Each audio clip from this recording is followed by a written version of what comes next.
Hi, welcome to another probability concepts video. In this video, we're going to chat about the multiplication principle.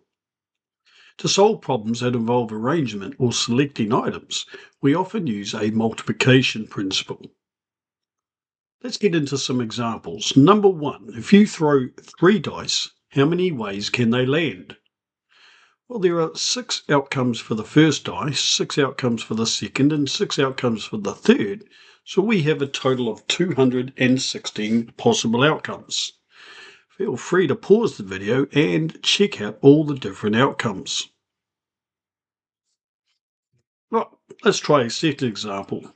A takeaway menu has 4 different burgers, 3 different sides, and 3 different drinks. If customers order randomly, what's the probability a customer orders a chicken burger, some nuggets as a side, and a water for the drink? We have 4 burgers to choose from, 3 sides to choose from, and 3 drinks to choose from, so we have a total of 36 outcomes.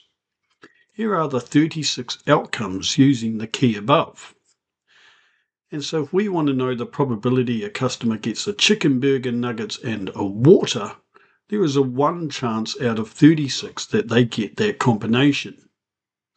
Remember, this symbol here is the intersection sign and it means and, so we want the chicken burger and the nuggets and the water.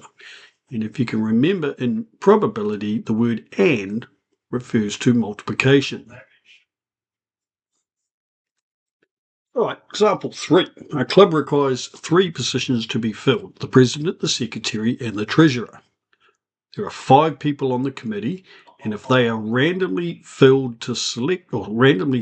to fill these positions, we want to work out the probability that Noah becomes the president, Jean becomes the secretary, and Ikram becomes the treasurer. So we have 5 people that we could select to become the president.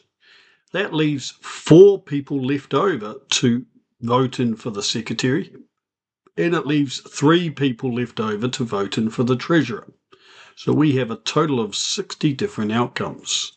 Here are the 60 outcomes, and we want it so that we can have Noor as the president, and Jean as the secretary, and Ikram as the treasurer. And that means there is 1 chance out of 60 of this happening. Example 4. In how many ways can 4 people sit in a row? Well, there are 4 people in the first spot, 3 people that could sit next to them, 2 people that could sit next to them, and 1 person left over. So we have 24 different ways that this could happen.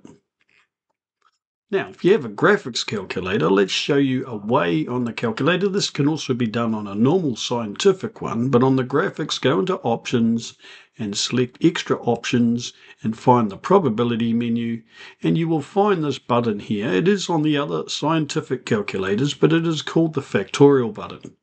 And you will see here that if I type in 4 factorial, the calculator works out 4 times 3 times 2 times 1 and gives us 24 different outcomes.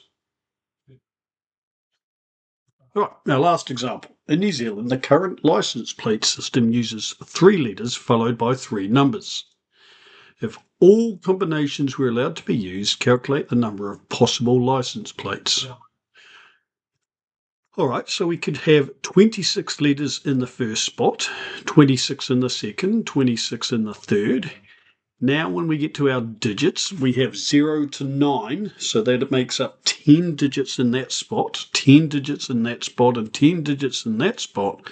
And that gives us a total of 17,576,000 different outcomes.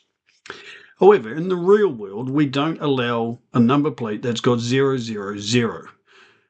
So that needs to be removed out of the system. So what we're going to do, this 10 times 10 times 10, giving us 1,000 different combinations, which means we're going from 000 up to 999. There are 1,000 combinations. We're just going to take 1 off that. So there's actually only 999 in the number system. And therefore 26 times 26 times 26 times 999 gives us 17,558,424 outcomes. All right, thanks for watching.